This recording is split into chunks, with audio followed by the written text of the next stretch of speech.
Dante et Sinclair n'avaient jamais perdu un marché, jusqu'à maintenant. Lorsqu'un homme désespéré proposa sa propre fille pour régler une dette, Dante accepta, s'attendant à de l'obéissance. Mais Zara Bennett n'était pas une marchandise ordinaire. Elle était fougue et pleine de défis et elle allait tout changer. Avant que nous ne nous lancions dans l'histoire, dites-nous en commentaire d'où dans le monde vous nous regardez aujourd'hui.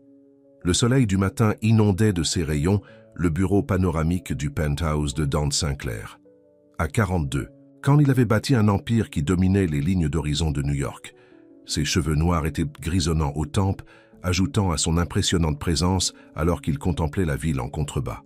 « Monsieur Sinclair, votre rendez-vous de 10 heures est arrivé. » annonça son assistante par l'interphone. Dante appuya sur un bouton. « Faites-le entrer. » Robert Bennett entra, son costume autrefois coûteux ayant maintenant l'air usé au bord. La sueur perlait sur son front malgré la climatisation. « Monsieur Sinclair, merci de me recevoir, » dit Robert, la voix tremblante. Dante ne se leva pas de son fauteuil. « Vous avez manqué 3 échéances de paiement, Bennett. Ma patience a ses limites. »« Je sais, Robert, » essuya son front d'un mouchoir. « La récession a durement frappé mon entreprise, mais j'ai une proposition. » Dante haussa un sourcil. « J'écoute. » Robert déglutit difficilement. « Ma fille, Zara, elle est intelligente, éduquée.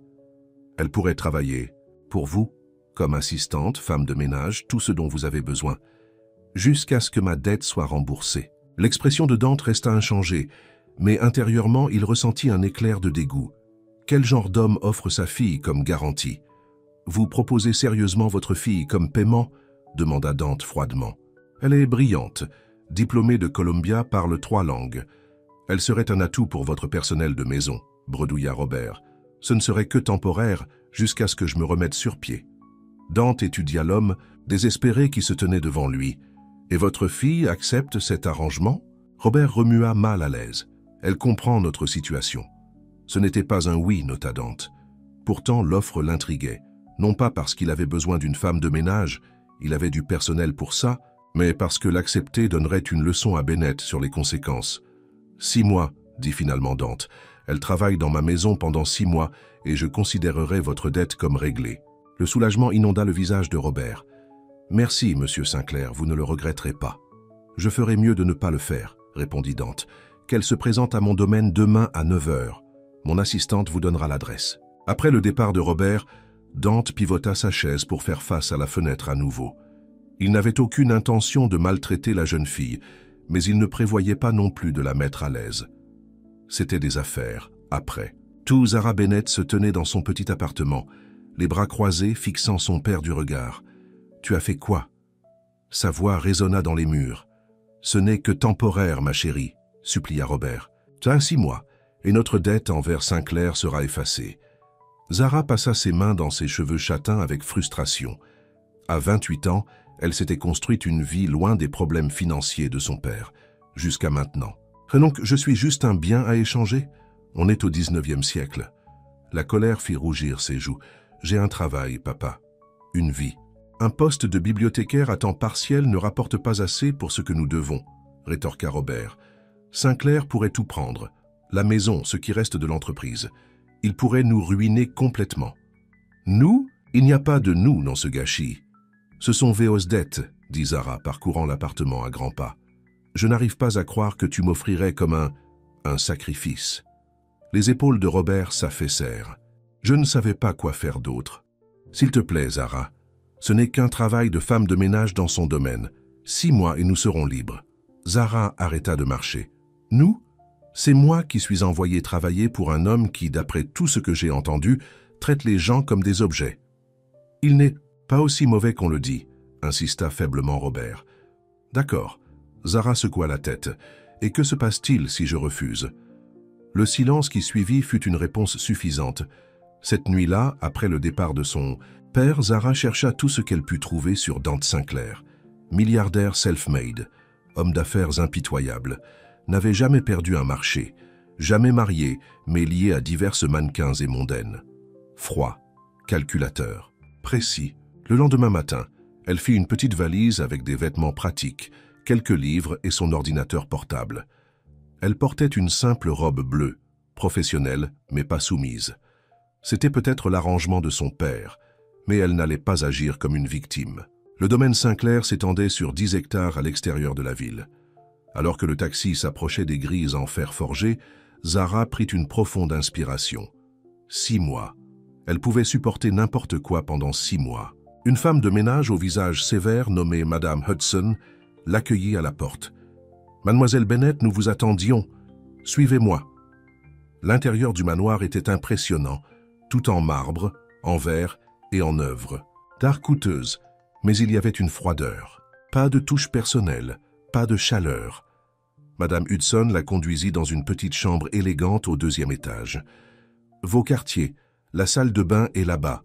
L'uniforme du personnel est dans le placard. » Zara posa sa valise. « On ne m'a pas dit que j'aurais besoin d'un uniforme. »« Tout le personnel de maison porte des uniformes, » déclara sèchement Madame Hudson. « Je ne suis pas vraiment du personnel régulier, n'est-ce pas ?»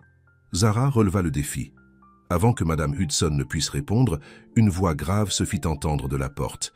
« Non, vous ne l'êtes pas. » Dante Sinclair se tenait là encore plus intimidant en personne que sur les photos que Zara avait vues.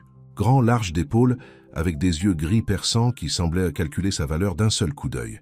« Monsieur Sinclair, » dit Madame Hudson, « je venais juste d'installer Mademoiselle Bennett. »« Merci, Madame Hudson. Je vais m'en occuper. » Après le départ de la femme de ménage, Dante entra dans la pièce, gardant une distance formelle. « Votre père a fait une offre assez inhabituelle, » dit-il. « Mon père ne parle pas pour moi, » répondit Zara, le regardant droit dans les yeux. Une pointe de surprise traversa le visage de Dante, rapidement remplacée par de l'amusement. « Et pourtant vous voilà. Pas par choix. Peu de choses dans la vie le sont, Mademoiselle Bennett. » Dante joignit les mains derrière le dos. « Soyons clairs sur votre position ici. Ce n'est pas un hôtel, et vous n'êtes pas une invitée. Vous travaillerez pour votre entretien. »« Et quelles seront exactement mes tâches ?» demanda Zara, le cœur battant, mais la voix stable. « J'ai besoin de quelqu'un pour organiser ma bibliothèque personnelle. Des milliers de livres, pas de système approprié. » Il étudia son visage. « Votre père a mentionné que vous travaillez dans une bibliothèque. » Zara hocha la tête prudemment. « Oui, alors vous devriez trouver la tâche convenable. Vous aiderez également à préparer les dîners lorsque j'ai des invités d'affaires. » Il jeta un coup d'œil autour de la pièce. « Des questions ? Une seule, » dit Zara. « Qu'est-ce qui m'empêche de sortir par cette porte ?» Le sourire de Dante n'atteignit pas ses yeux. « Rien du tout. Mais la dette de votre père subsisterait, avec intérêt, et je serais obligé de recouvrer par d'autres moyens. » La menace flottait dans l'air entre eux. « Je comprends, » dit finalement Zara. « Bien. Le dîner est à 19h. Madame Hudson vous montrera la bibliothèque après que vous ayez défait vos valises. » Il se tourna pour partir, puis s'arrêta. « Oh, et Mademoiselle Bennett ? Pas d'uniforme nécessaire pour le travail à la bibliothèque, mais pour le service du dîner, une tenue appropriée est requise. » Après son départ, Zara s'assit sur le lit, réprimant les larmes de frustration. Elle ne le laisserait pas la voir pleurer. Pas maintenant, jamais. La bibliothèque Sinclair était magnifique. 2 étages de livres du mur au mur. D'échelles roulantes et de coins lecture avec des fauteuils en cuir moelleux. Dans d'autres circonstances, Zara aurait été ravie de travailler ici. Madame Hudson la laissa avec une tablette. « Monsieur, Sinclair a chargé le logiciel de catalogage. Il attend des rapports de progression quotidien. » Seule parmi les livres, Zara se permit de se détendre légèrement. Ce n'était pas si mal. Au moins, elle pouvait se perdre dans la littérature. Elle était à mi-chemin d'une échelle, cherchant une première, édition de Hemingway, lorsqu'elle entendit des pas. Attention, celui-là vaut plus que ce que la plupart des gens gagnent en un an. Dante se tenait en bas, la regardant avec ses yeux calculateurs. Zara serra le livre contre sa poitrine. « Je sais comment manipuler des livres rares, Monsieur Sinclair. C'est mon métier. »« C'était votre métier, » corrigea-t-il. Elle descendit l'échelle, refusant d'être intimidée par sa présence. « Avez-vous besoin de quelque chose ? Je vérifie juste vos progrès. » Il jeta un coup d'œil autour des piles qu'elle avait déjà organisées. « Pas mal pour un premier jour. »« Vous vous attendiez à ce que j'échoue ?» Zara releva le défi. « Je ne m'attendais à rien, Mademoiselle Bennett. C'est pourquoi je suis là. » Il prit l'Hemingway de ses mains, ses doigts effleurant brièvement les siens. « J'ai des clients d'affaires qui viennent dîner ce soir. Vous allez servir. Je ne suis pas serveuse. Ce soir, vous l'êtes. Son ton ne laissait aucune place à l'argumentation. Madame Hudson a votre tenue prête. La tenue s'avéra être une simple robe noire. Professionnelle, pas dégradante, ce qui surprit Zara. Pourtant, alors qu'elle servait des boissons à Dante et à ses 3 associés d'affaires plus tard dans la soirée, elle se sentait comme un accessoire dans son jeu de pouvoir. « Dante, tu t'es surpassé », dit un homme aux cheveux argentés nommé Marshall. « La nourriture, le vin, même le service. » Il fit un clin d'œil à Zara. Elle garda son expression neutre en lui servant à nouveau son verre. « Mademoiselle, Bennett est temporaire, » dit Dante calmement. « Elle travaille pour rembourser une dette familiale. » Marshall rit. Toujours l'homme d'affaires. « Dis-moi, est-ce qu'elle fait partie de l'accord quand on signe ?» La main de Zara se serra sur la bouteille de vin. Mais avant qu'elle ne puisse réagir, Dante interrompit froidement. « Ça suffit, Marshall. Mademoiselle Bennett est mon employée, elle ne fait partie d'aucune négociation. » La réprimande fit taire la table. Zara regarda Dante, surprise par sa défense, mais son visage ne révélait rien. Plus tard, alors qu'elle ramassait les assiettes de dessert, Marshall la coinça dans le couloir menant à la cuisine. « Ne laisse pas Sinclair te tromper, ma chérie, » dit-il, son souffle lourd de whisky. « Les hommes comme nous considèrent tout comme une propriété. » Zara recula. « Excusez-moi, je dois finir de débarrasser. » Marshall bloqua son chemin. « Quelle hâte! La vaisselle peut attendre. La dame vous a demandé de bouger. » Dante se tenait dans l'embrasure de la porte, son expression dangereuse. Marshall recula immédiatement. « Je faisais juste conversation, Dante. Votre voiture vous attend, » dit froidement Dante. « Nous terminerons notre discussion demain. » Après le départ de Marshall, un silence gêné s'installa entre Zara et Dante. « Merci, dit-elle finalement, pour votre intervention. Ne le prenez pas pour de la chevalerie, je protège mes investissements. » Il prit les assiettes de ses mains. « Vous avez fini pour ce soir, Madame Hudson peut terminer. » Avant qu'elle ne puisse répondre, il s'éloigna, laissant Zara confuse par l'homme qui la traitait comme une propriété une minute et la défendait la suivante. Les jours se sont transformés en semaines. Zara est tombée dans une routine. Les matins et les après-midi à la bibliothèque, servant occasionnellement au dîner d'affaires de Dante. Elle l'évita autant que possible, ce qui n'était pas difficile étant donné son emploi du temps chargé. Un soir de pluie, elle était blottie dans un fauteuil de bibliothèque avec un livre lorsque Dante la trouva. « Mademoiselle Bennett, il est minuit passé. » Zara sursauta. « J'ai perdu la notion du temps, clairement. » Il fit un geste vers le livre. « Qu'est-ce qui est si captivant ?» Austin. Orgueil et préjugés. Une pointe de sourire toucha ses lèvres. « Ah, Elizabeth Bennett. » Adéquate. Parce qu'elle résiste à un homme riche et arrogant? Zara ferma le livre. « Parce qu'elle juge trop vite, » rétorqua Dante, s'asseyant sur la chaise en face d'elle. Zara l'étudia, réalisant que c'était la première vraie conversation qu'ils avaient eue. « Est-ce ce que je fais? Vous jugez? Ne le faites-vous pas? L'homme d'affaires au cœur froid qui recouvre ses dettes et traite les gens comme des marchandises ?» Sa franchise la surprit. « Vous n'avez pas vraiment réfuté cette perception, non ?» Il se pencha. « En avant. Vous avez une chambre confortable, un travail enrichissant, et je suis resté à distance. Que pourriez-vous demander de plus dans votre situation ?»« De ne pas être du tout dans cette situation, » répondit Zara. L'expression de Dante se durcit. « Cela vous regarde et votre père. J'ai simplement accepté une offre. Une offre qu'aucun homme décent n'aurait acceptée, » rétorqua Zara. « Décent ?» Dante rit sans humour. « Dans mon monde, mademoiselle Bennett, la décence est un luxe que peu de gens peuvent se permettre. Votre père a emprunté de l'argent qu'il ne pouvait pas rembourser. Il y a des conséquences. Et je les paie, dit-elle amèrement. Dante se leva. Nous payons tous pour les erreurs des autres, d'une manière ou d'une autre. Il se dirigea vers la porte puis se retourna. Je donne un gala de charité ici demain soir. Vous serez nécessaire. En tant que servante, Zara ne put empêcher le ton acerbe dans sa voix. En tant que mon assistante personnelle, corrigea Dante, portez quelque chose d'approprié. Après son départ, Zara serra le livre contre sa poitrine, essayant de comprendre l'énigme qu'était Dante Sinclair. Juste au moment où elle pensait l'avoir compris, il montrait un autre côté de lui-même. Le soir suivant, portant une simple robe de cocktail noire qu'elle avait apportée, Zara se tenait aux côtés de Dante, répondant aux questions, prenant des notes sur les donateurs potentiels et se rendant généralement utile. C'était étrange d'être présentée non pas comme du personnel, mais comme « Mademoiselle Bennett, mon assistante ». « Vous êtes pleine de surprises », murmura Dante entre les présentations. « Vous vous débrouillez bien dans ce monde. » « J'ai déjà assisté à des événements caritatifs, Monsieur Sinclair. Ma mère était impliquée dans plusieurs fondations avant sa mort. Quelque chose comme un intérêt sincère traversa son visage. Je ne savais pas. Votre père n'a jamais mentionné votre mère. Mon père mentionne rarement quelque chose qui ne le bénéficie pas directement, dit Zara, puis regretta immédiatement sa franchise. À sa grande surprise, Dante ne la réprimanda pas. Au lieu de cela, il la guida vers un coin plus calme de la salle de bal. « Nous avons tous des relations compliquées avec nos parents, dit-il. Mon père m'a appris que tout a un prix.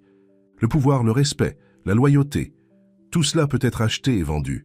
C'est une façon froide de voir le monde, répondit Zara. C'est un monde froid, mademoiselle Bennett. Ses yeux gris rencontrèrent les siens. Du moins, ça l'a été dans mon expérience.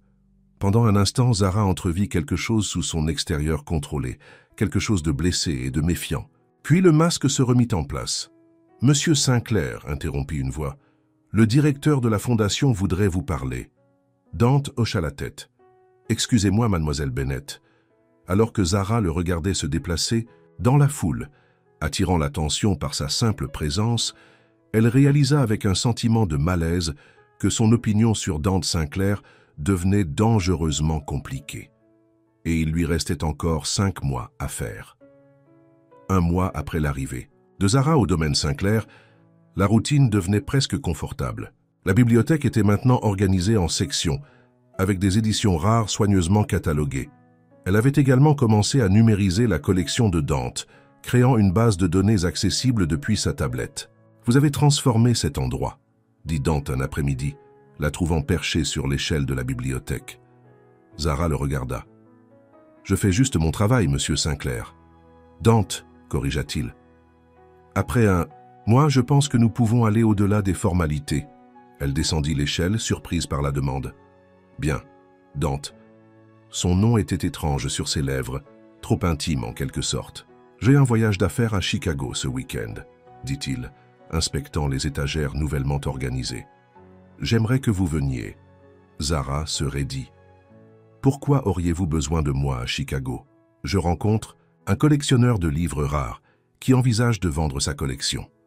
Votre expertise serait précieuse. » Il fit une pause. « À moins que vous préfériez rester ici. » L'idée de quitter le domaine, même temporairement, était attrayante. Mais voyager avec Dante, être confiné avec lui dans un avion, partager des espaces plus restreints, « J'irai, » décida-t-elle. « Pour les livres, bien sûr, » dit-il, un soupçon de sourire jouant sur ses lèvres. « Toujours pour les livres. » Chicago les accueillit avec un temps exceptionnellement chaud pour octobre. L'hôtel de luxe que Dante avait choisi les installa dans des suites adjacentes, reliées par un espace de vie commun. « Nous rencontrerons le collectionneur pour le dîner à 19 h, l'informa Dante, alors que le groom déposait leur bagage. « Cela vous laisse 3 heures pour vous reposer et vous préparer. » Seule dans sa suite, Zara s'émerveilla devant le mobilier luxueux et la vue panoramique sur le lac Michigan. Ce n'est pas comme ça qu'elle avait imaginé que sa servitude se déroulerait. Pour le dîner, elle choisit une robe bleu marine parmi les quelques belles tenues qu'elle avait apportées. Professionnelle, mais flatteuse. Alors qu'elle se maquillait légèrement, elle se prit à se demander ce que Dante penserait, et se réprimanda immédiatement pour s'en soucier. Lorsqu'elle sortit dans l'espace de vie commun, Dante attendait. Il portait un costume anthracite sur mesure qui soulignait ses larges épaules. Pendant un instant, leurs regards se croisèrent et quelque chose d'électrique passa entre eux. « Vous avez l'air... » commença-t-il, puis sembla se reprendre. Approprié. Le collectionneur, Jonathan Hayes, est vieux jeu. Il apprécie le décorum. « Je sais comment me comporter à dîner, Dante, » dit Zara en soulignant légèrement son nom. Ses yeux se rétrécirent face à son défi subtil. « Je n'en ai jamais douté. » Le restaurant était exclusif, du genre où les prix ne sont pas affichés sur le menu. Jonathan Hayes s'avéra être un homme âgé aux yeux brillants et à la passion pour les premières éditions qui égalait celle de Zara. Tout au long du dîner, elle se trouva véritablement engagée dans la conversation, oubliant presque pourquoi elle était là. « Votre assistante a l'œil pour la qualité », fit remarquer Hayes à Dante. « Où l'avez-vous trouvée ?» Avant que Dante ne puisse répondre, Zara prit la parole. « Programme de bibliothéconomie de l'Université Columbia. Je me suis spécialisé dans la préservation des livres rares. » Ce n'était pas un mensonge, mais cela omettait les circonstances de son emploi. Hayes hocha la tête avec approbation. « Alors vous apprécierez ma collection de Fitzgerald. Première édition de Gatsby, le magnifique avec la jaquette originale. » Les yeux de Zara s'écarquillèrent. « C'est incroyablement rare. En effet, sourit Hayes. Peut-être que Monsieur Sinclair vous permettrait de venir voir la collection demain avant de faire votre offre finale. » Dante, qui avait observé l'échange avec intérêt, hocha la tête. « Je pense que cela pourrait être arrangé. » Plus tard, alors qu'il retournait à l'hôtel par la douce soirée, Zara se sentait plus légère qu'elle ne l'avait été depuis des semaines. « Vous avez apprécié ça ?» observa Dante. « Oui, » admit-elle. « Monsieur Hayes a une collection incroyable, et vous l'avez parfaitement gérée. Il est notoirement difficile à impressionner. » Zara le regarda. « Était-ce un compliment? Une observation ?» répondit Dante, mais il y avait de la chaleur dans sa voix qui n'y avait pas été auparavant. Ils marchèrent dans un silence confortable pendant un pâté de maison avant que Dante ne parle à nouveau. « Pourquoi la bibliothéconomie? Votre père a laissé entendre que vous auriez pu vous lancer dans les affaires, le droit, des domaines plus lucratifs. Tout n'est pas une question d'argent, Dante, dit Zara. Puis, voyant son sourcil levé, elle développa. Les livres étaient à mon échappatoire en grandissant. Mon père était toujours à la poursuite du prochain marché, et ma mère était occupée avec ses œuvres caritatives. La bibliothèque était mon sanctuaire. Et maintenant, vous êtes coincé dans la mienne, dit Dante, sa voix soudainement sombre. Zara s'arrêta de marcher. « Est-ce de la culpabilité que j'entends, monsieur Sinclair ?» Il rencontra directement son regard. « Est-ce que ça changerait quelque chose si c'était le cas ?» Avant qu'elle ne puisse répondre, son téléphone sonna. Dante vérifia l'écran et fronça les sourcils. « Je dois prendre ça. Urgence professionnelle. » Le moment brisé, ils continuèrent jusqu'à l'hôtel en silence. Le lendemain matin, Zara accompagna Dante chez Hayes, un manoir historique rempli de trésors qui firent battre le cœur de la bibliothécaire. Pendant que les hommes discutaient des termes dans le bureau, Hayes la laissa explorer sa collection. Elle examinait attentivement un rare Hemingway lorsque Dante la trouva. « Nous avons conclu un accord, dit-il. Hayes vend toute sa collection. » Zara replaça soigneusement le livre. « C'est merveilleux. Sa collection sera un ajout parfait à votre bibliothèque. » Dante étudia son visage. « Notre bibliothèque. » Le pronom possessif, partagé plutôt que singulier, la prit au dépourvu. « Vous y avez autant travaillé que moi, continua-t-il. Considérez la collection autant vôtre que la mienne, au moins pour les 5 prochains mois. » C'était la première fois qu'il mentionnait directement la date de fin de leur arrangement, et Zara ressentit une douleur inattendue au rappel. « Merci, » dit-elle simplement. De retour à l'hôtel, se préparant pour leur vol de retour du soir, Zara reçut un texto de son père. « J'ai besoin de te voir. Important. Je viens chez Sinclair demain. » Elle fronça les sourcils. Qu'est-ce qui pouvait être si important que son père ait besoin de venir en personne? Dans l'avion du retour, elle était plus silencieuse que d'habitude, ce que Dante remarqua. « Quelque chose ne va pas? Vous étiez animé toute la journée avec Hayes. » Zara hésita, puis lui montra le texto. « Mon père fait rarement. Quelque chose sans arrière-pensée. » L'expression de Dante se durcit. « Je peux demander à la sécurité de le renvoyer. »« Non, » soupira Zara. « Je devrais voir ce qu'il veut. » Dante l'étudia longuement. « Quoi qu'il prépare, rappelez-vous que notre arrangement est maintenu. 5 mois de plus. » Le rappel était différent cette fois. Moins une peine et plus une assurance. Mais de quoi, Zara n'était pas sûre. Robert Bennett arriva au domaine Sinclair l'après-midi suivant, vêtu d'un nouveau costume qui rendit Zara immédiatement suspecte. « Ma chérie !» Il la salua avec une gaieté forcée. « Tu as l'air bien. Que veux-tu, papa ?» demanda Zara, le conduisant dans un salon à l'écart de la maison principale. Robert abandonna la façade joyeuse. « J'ai besoin de parler à Sinclair. La dette, j'ai peut-être un moyen de la rembourser plus tôt. » Le cœur de Zara sauta un battement. La liberté de l'arrangement?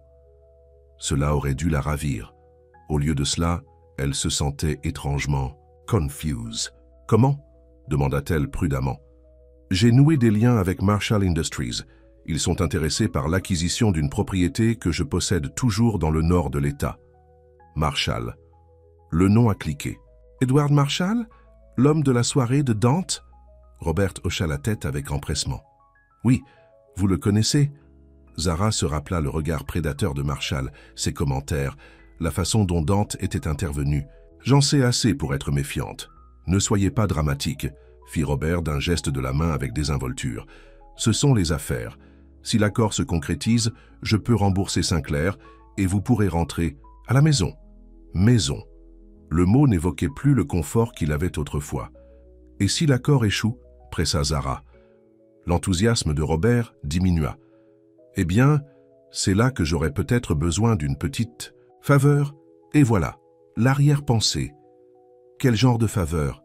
Demanda Zara, bien qu'elle soupçonnait déjà la réponse. Sinclair et Marshall sont des concurrents. Si vous pouviez juste parcourir certains des documents de Sinclair. Plan d'affaires, cible d'acquisition. Rien de majeur. Zara regarda son père avec incrédulité. Tu veux que j'espionne pour Marshall? Que je vole Dante? Robert sursauta à son ton. Ah, ce ne sont que des informations commerciales. Tout le monde le fait. Non, papa, tout le monde ne fait pas d'espionnage industriel. Zara se leva, tremblant de colère. Tu m'as mis dans ce pétrin à cause de tes mauvaises décisions. Et maintenant, tu veux que je trahisse la seule personne qui a été honnête au sujet des termes de notre accord. Honnête? Robert railla. Sinclair vous a forcé à la servitude.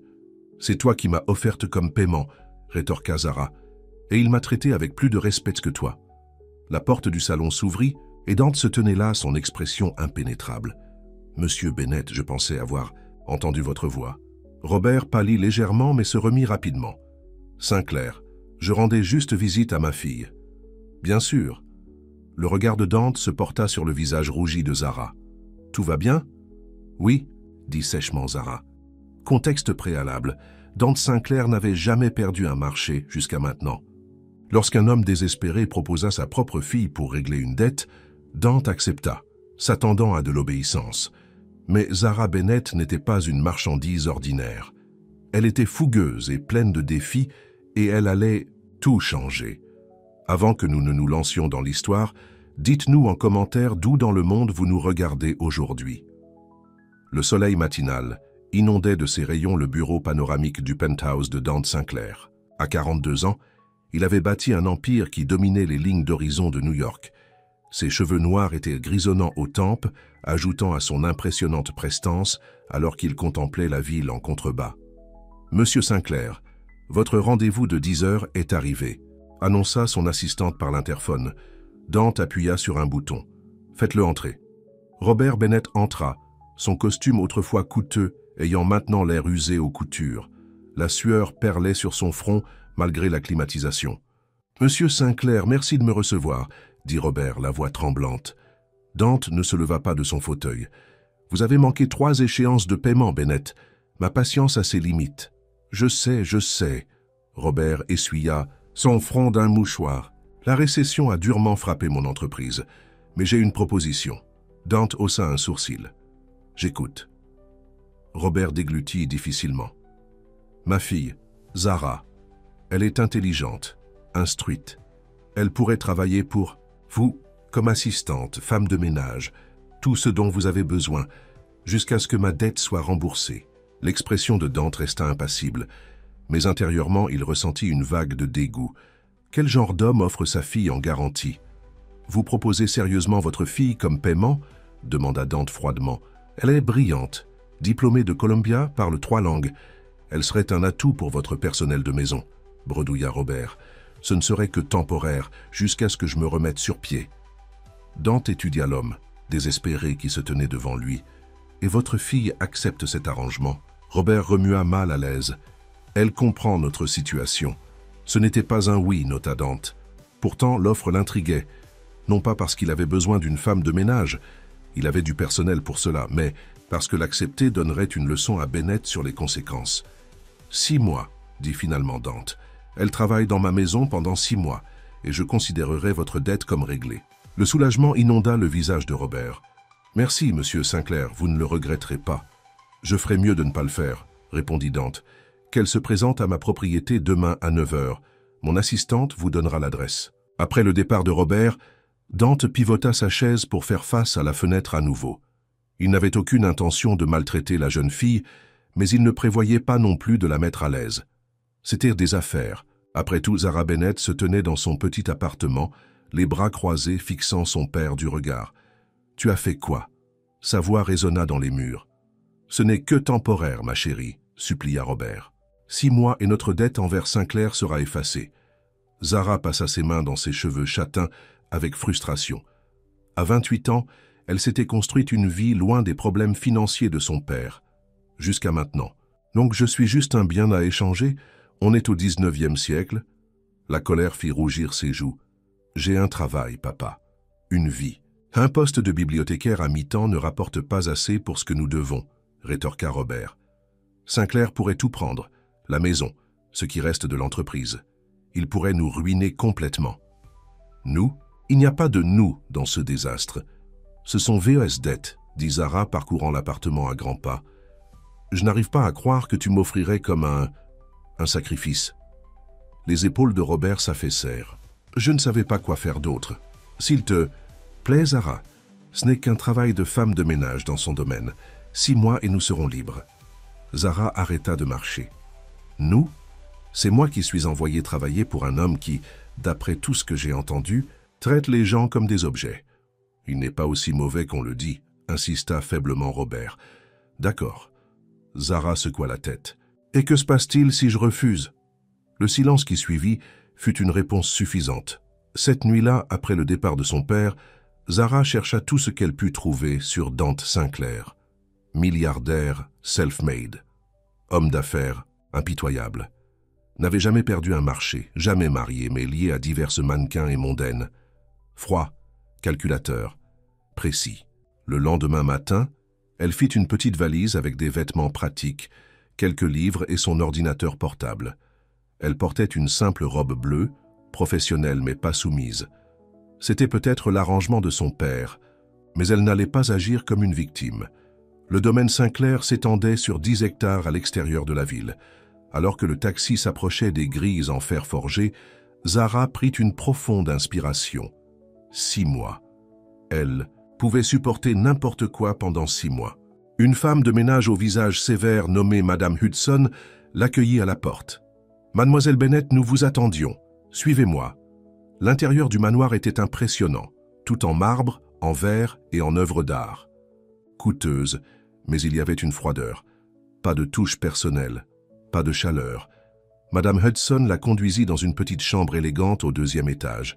« Vos quartiers. La salle de bain est là-bas. L'uniforme du personnel. Et dans l'armoire. » Zara posa sa valise. « On ne m'a pas dit que j'aurais besoin d'un uniforme. » « Tout le personnel de maison porte des uniformes, » déclara sèchement Madame Hudson. « Je ne suis pas vraiment du personnel régulier, n'est-ce pas ?» Zara releva le défi. Avant que Madame Hudson ne puisse répondre, une voix grave se fit entendre de la porte. « Non, vous ne l'êtes pas. » Dante Sinclair se tenait là, encore plus intimidant en personne que sur les photos que Zara avait vues.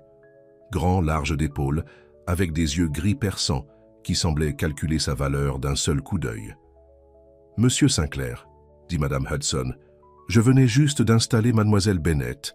Merci, Madame Hudson, je vais m'en occuper. » Après le départ de la femme de ménage, Dante entra dans la pièce, gardant une distance formelle. « Votre père a fait une offre assez inhabituelle, » dit-il. « Mon père ne parle pas pour moi, » répondit Zara, le regardant droit dans les yeux. Une pointe de surprise traversa le visage de Dante, rapidement remplacée par de l'amusement. « Et pourtant, vous voilà, pas par choix. Peu de choses dans la vie le sont, Mademoiselle Bennett. » Dante joignit les mains derrière le dos. « Soyons clairs sur votre position ici. Ce n'est pas un hôtel et vous n'êtes pas une invitée. Vous travaillerez pour votre entretien. » « Et quelles seront exactement mes tâches ?» demanda Zara, le cœur battant mais la voix stable. « J'ai besoin de quelqu'un pour organiser ma bibliothèque personnelle. Des milliers de livres, pas de système approprié. » Il étudia son visage. « Votre père a mentionné que vous travaillez dans une bibliothèque. » Zara hocha la tête prudemment. « Oui. » « Alors vous devriez trouver la tâche convenable. Vous aiderez également à préparer les dîners lorsque j'ai des invités d'affaires. » Il jeta un coup d'œil autour de la pièce. Des questions? Une seule, dit Zara. Qu'est-ce qui m'empêche de sortir par cette porte? Le sourire de Dante n'atteignit pas ses yeux. Rien du tout. Mais la dette de votre père subsisterait avec intérêt, et je serais obligé de recouvrer par d'autres moyens. La menace flottait dans l'air entre eux. Je comprends, dit finalement Zara. Bien, le dîner est à 19 heures. Madame Hudson vous montrera la bibliothèque après que vous ayez défait vos valises. Il se tourna pour partir, puis s'arrêta. Oh, et mademoiselle Bennett? Pas d'uniforme nécessaire pour le travail à la bibliothèque, mais pour le service du dîner, une tenue appropriée est requise. Après son départ, Zara s'assit sur le lit, réprimant les larmes de frustration. Elle ne le laisserait pas la voir pleurer. Pas maintenant, jamais. La bibliothèque Sinclair était magnifique. 2 étages de livres du mur au mur, d'échelles roulantes et de coins lecture avec des fauteuils en cuir moelleux. Dans d'autres circonstances, Zara aurait été ravie de travailler ici. Madame Hudson la laissa avec une tablette.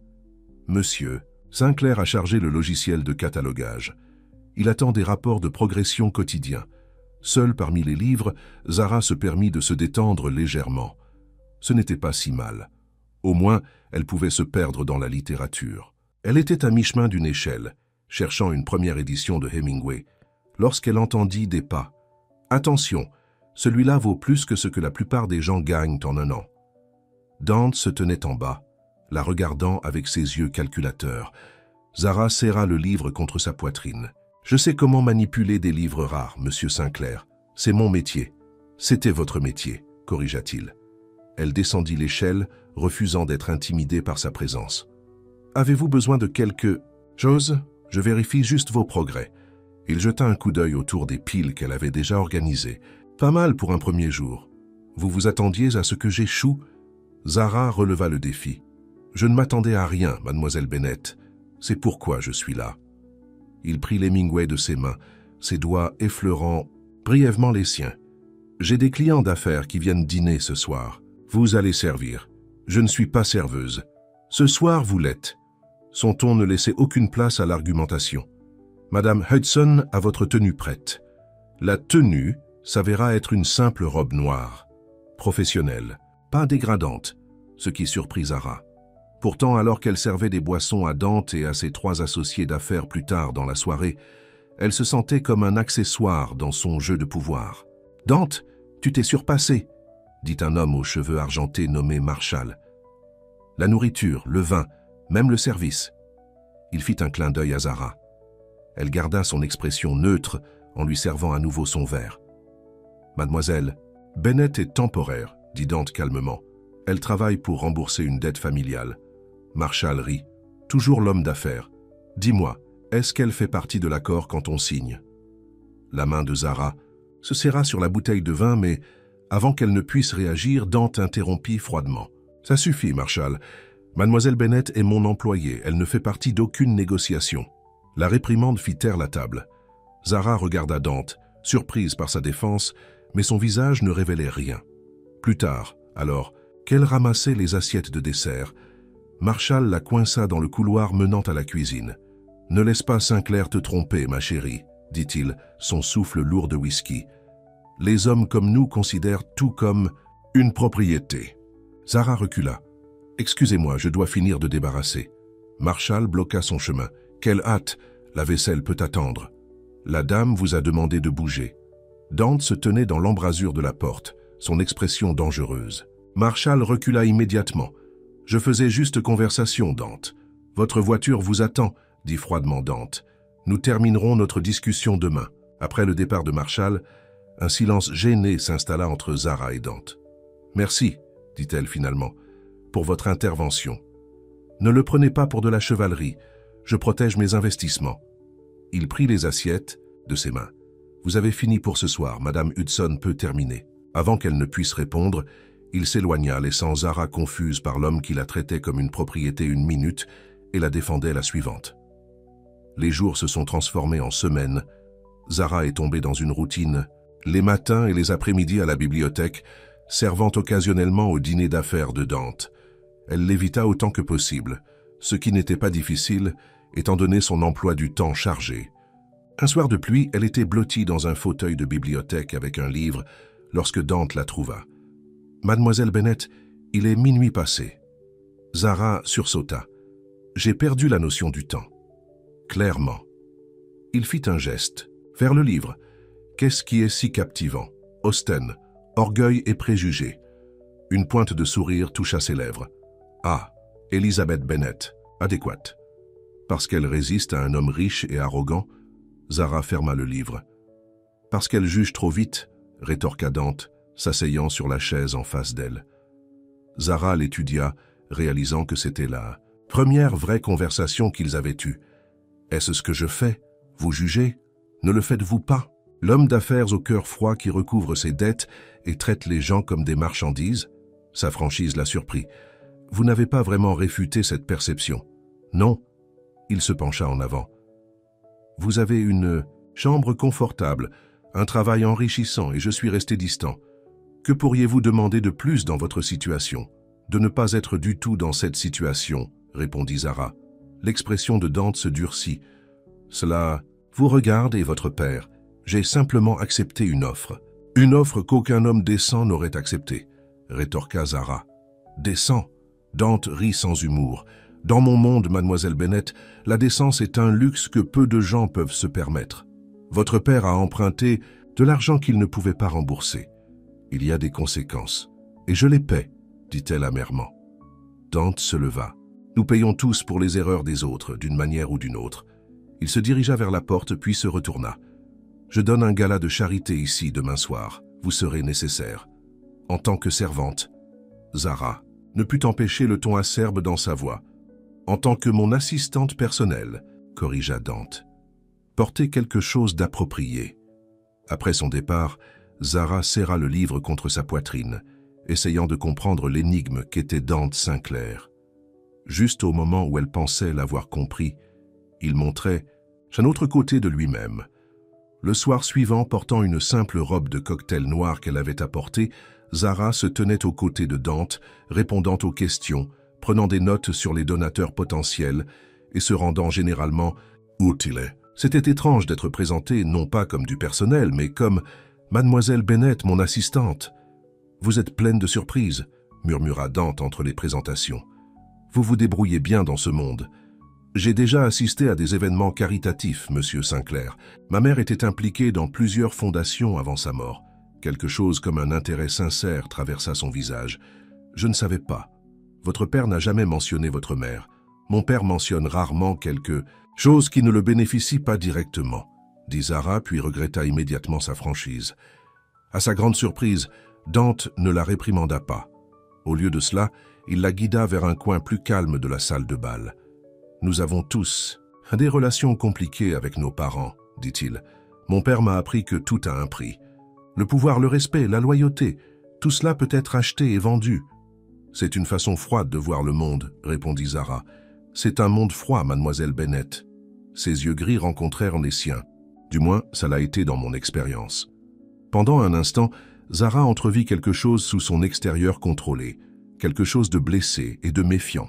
Puis le masque se remit en place. « Monsieur Sinclair, » interrompit une voix, « le directeur de la fondation voudrait vous parler. » Dante hocha la tête. « Excusez-moi, mademoiselle Bennet. » Alors que Zara le regardait se déplacer dans la foule, attirant l'attention par sa simple présence, elle réalisa avec un sentiment de malaise que son opinion sur Dante Sinclair devenait dangereusement compliquée. Et il lui restait encore 5 mois à faire. 1 mois après l'arrivée de Zara au domaine Sinclair, la routine devenait presque confortable. La bibliothèque était maintenant organisée en sections, avec des éditions rares soigneusement cataloguées. Elle avait également commencé à numériser la collection de Dante, créant une base de données accessible depuis sa tablette. « Vous avez transformé cet endroit », dit Dante un après-midi, la trouvant perchée sur l'échelle de la bibliothèque. Zara le regarda. « Je fais juste mon travail, monsieur Sinclair. »« Dante, » corrigea-t-il. « Après 1 mois, je pense que nous pouvons aller au-delà des formalités. » Elle descendit l'échelle, surprise par la demande. « Bien. Dante. » Son nom était étrange sur ses lèvres, trop intime, en quelque sorte. « J'ai un voyage d'affaires à Chicago ce week-end, » dit-il, inspectant les étagères nouvellement organisées. « J'aimerais que vous veniez. » Zara se raidit. « Pourquoi auriez-vous besoin de moi à Chicago? Je rencontre un collectionneur de livres rares qui envisage de vendre sa collection. Votre expertise serait précieuse. Il fit une pause. À moins que vous préfériez rester ici. L'idée de quitter le domaine, même temporairement, était attrayante. Mais voyager avec Dante, être confiné avec lui dans un avion, partager des espaces plus restreints, j'irai, décida-t-elle. Pour les livres? Bien sûr, dit-il, un soupçon de sourire jouant sur ses lèvres. Toujours pour les livres. Chicago les accueillit avec un temps exceptionnellement chaud pour octobre. L'hôtel de luxe que Dante avait choisi les installa dans des suites adjacentes, reliées par un espace de vie commun. Nous rencontrerons le collectionneur pour le dîner? À 19 heures, l'informa Dante, alors que le groom déposait leurs bagages. Cela vous laisse 3 heures pour vous reposer et vous préparer. Seule dans sa suite, Zara s'émerveilla devant le mobilier luxueux et la vue panoramique sur le lac Michigan. Ce n'est pas comme ça qu'elle avait imaginé que sa servitude se déroulerait. Pour le dîner, elle choisit une robe bleu marine parmi les quelques belles tenues qu'elle avait apportées. Professionnelle mais flatteuse, alors qu'elle se maquillait légèrement, elle se prit à se demander ce que Dante penserait et se réprimanda immédiatement pour s'en soucier. Lorsqu'elle sortit dans l'espace de vie commun, Dante attendait. Il portait un costume anthracite sur mesure qui soulignait ses larges épaules. Pendant un instant, leurs regards se croisèrent et quelque chose d'électrique passa entre eux. « Vous avez l'air, » commença-t-il, puis sembla se reprendre. « Approprié. Le collectionneur Jonathan Hayes est vieux jeu. Il apprécie le décorum. »« Je sais comment me comporter à dîner, Dante, » dit Zara en soulignant légèrement son nom. Ses yeux se rétrécirent face à son défi subtil. « Je n'en ai jamais douté. » Le restaurant était exclusif, du genre où les prix ne sont pas affichés sur le menu. Jonathan Hayes s'avéra être un homme âgé aux yeux brillants et à la passion pour les premières éditions qui égalait celle de Zara. Tout au long du dîner, elle se trouva véritablement engagée dans la conversation, oubliant presque pourquoi elle était là. « Votre assistante a l'œil pour la qualité », fit remarquer Hayes à Dante. « Où l'avez-vous trouvée ?» Avant que Dante ne puisse répondre, Zara prit la parole. « Programme de bibliothéconomie de l'Université Columbia. Je me suis spécialisé dans la préservation des livres rares. » Ce n'était pas un mensonge, mais cela omettait les circonstances de son emploi. Hayes hocha la tête avec approbation. « Alors vous apprécierez ma collection de Fitzgerald. Première édition de Gatsby le Magnifique, avec la jaquette originale. » Les yeux de Zara s'écarquillèrent. « C'est incroyablement rare. » « En effet, » sourit Hayes, « peut-être que M. Sinclair vous permettrait de venir voir la collection demain avant de faire votre offre finale. » Dante, qui avait observé l'échange avec intérêt, hocha la tête. « Je pense que cela pourrait être arrangé. » Plus tard, alors qu'ils retournaient à l'hôtel par la douce soirée, Zara se sentait plus légère qu'elle ne l'avait été depuis des semaines. « Vous avez apprécié ça ?» observa Dante. « Oui, » admit-elle. « Monsieur Hayes a une collection incroyable. Et vous l'avez parfaitement géré. Il est notoirement difficile à impressionner. » Zara le regarda. « Était-ce un compliment ? Une observation, » répondit Dante, mais il y avait de la chaleur dans sa voix qui n'y avait pas été auparavant. Ils marchèrent dans un silence confortable pendant un pâté de maison avant que Dante ne parle à nouveau. « Pourquoi la bibliothéconomie ? Votre père a laissé entendre que vous auriez pu vous lancer dans les affaires, le droit, des domaines plus lucratifs. Tout n'est pas une question d'argent, Dante, » dit Zara. Puis, voyant son sourcil levé, elle développa. « Les livres étaient à mon échappatoire en grandissant. Mon père était toujours à la poursuite du prochain marché, et ma mère était occupée avec ses œuvres caritatives. La bibliothèque était mon sanctuaire. Et maintenant, vous êtes coincé dans la mienne, » dit Dante, sa voix soudainement sombre. Zara s'arrêta de marcher. « Est-ce de la culpabilité que j'entends, monsieur Sinclair ?» Il rencontra directement son regard. « Est-ce que ça changerait quelque chose si c'était le cas ?» Avant qu'elle ne puisse répondre, son téléphone sonna. Dante vérifia l'écran et fronça les sourcils. « Je dois prendre ça. Urgence professionnelle. » Le moment brisé, ils continuèrent jusqu'à l'hôtel en silence. Le lendemain matin, Zara accompagna Dante chez Hayes, un manoir historique rempli de trésors qui firent battre le cœur de la bibliothécaire. Pendant que les hommes discutaient des termes dans le bureau, Hayes la laissa explorer sa collection. Elle examinait attentivement un rare Hemingway lorsque Dante la trouva. « Nous avons conclu un accord, dit-il.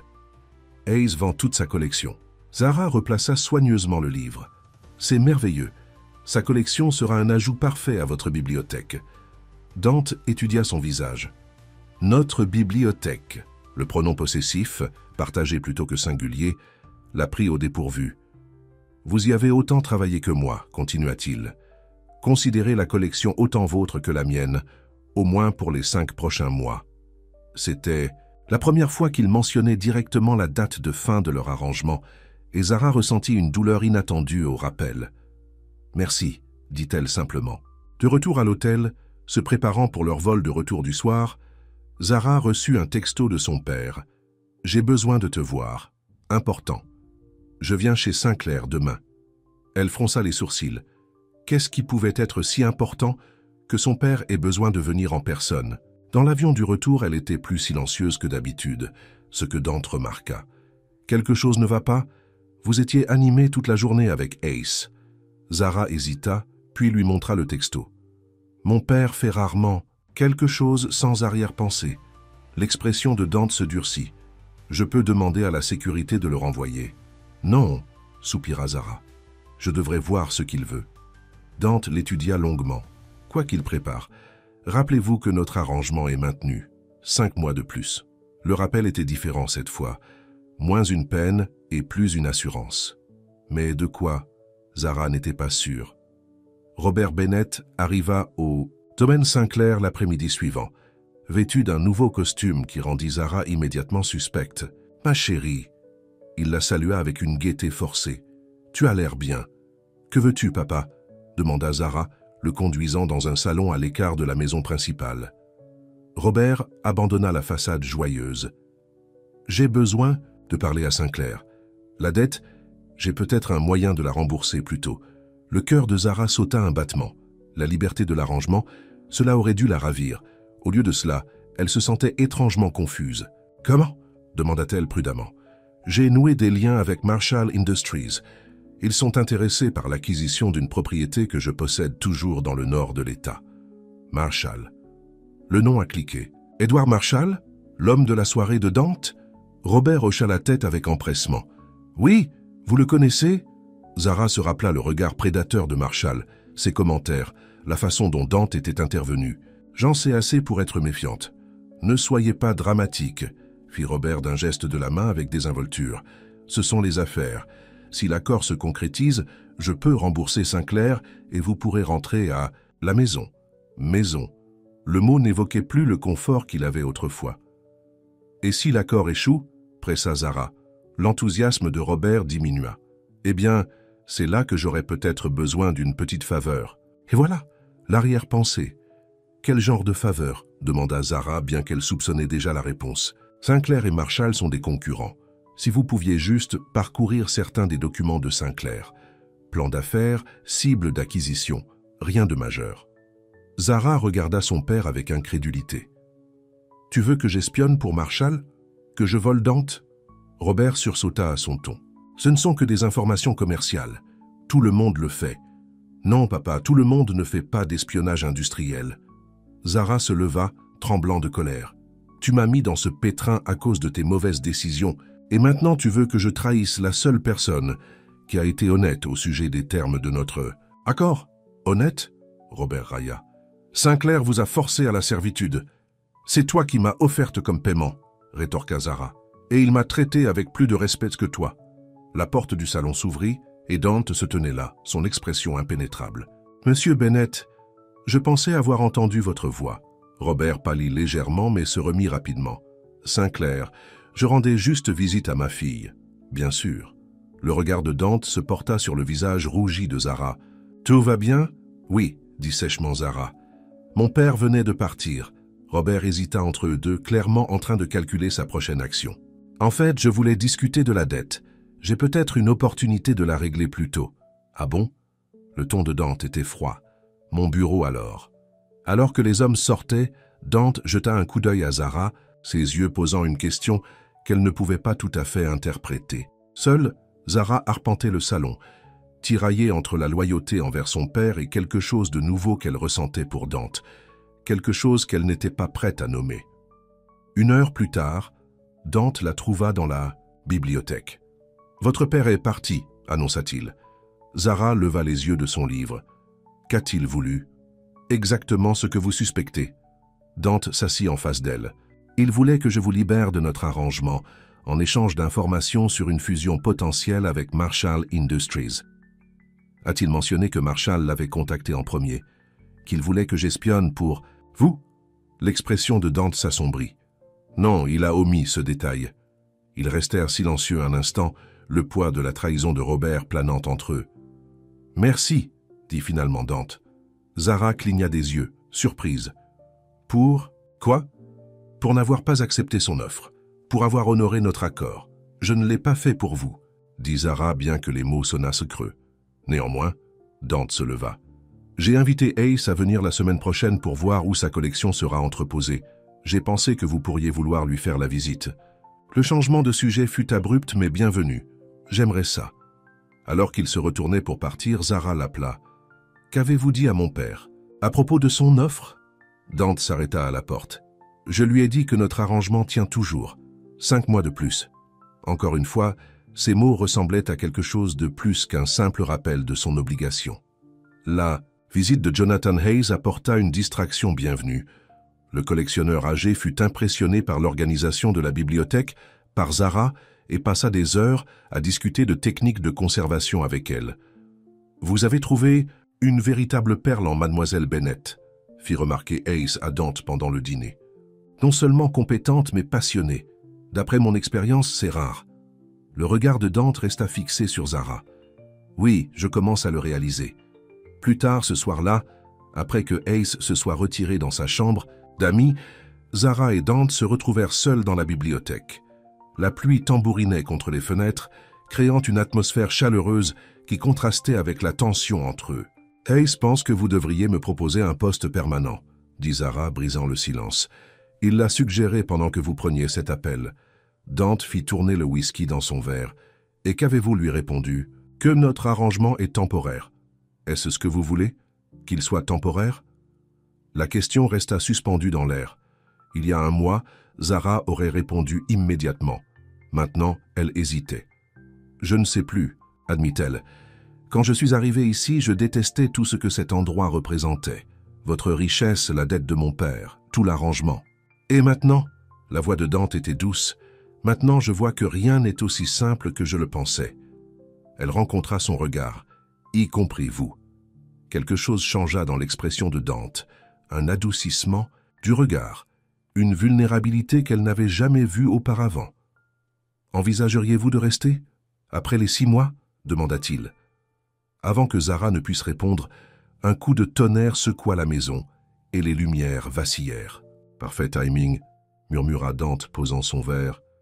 Des lumières de secours s'allumèrent, plongeant la bibliothèque dans une douce lueur. Dante se dirigea vers la cheminée et commença à arranger les bûches.